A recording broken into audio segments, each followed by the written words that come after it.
The Little Bird. Joe, Vani, Tony and Rashi love playing in the park near their homes. One day, it suddenly begins to rain. The children run to Tony's house. We cannot go out to play. What do we do now? You can do drawing and coloring.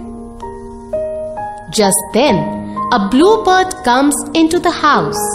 It flies around in the room. Let us keep this bird in a box. Oh no, we must not do that. It will be sad.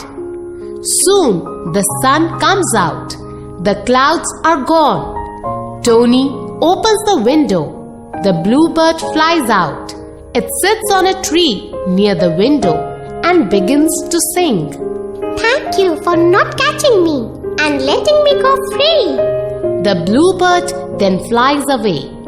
It tells its story to the other birds.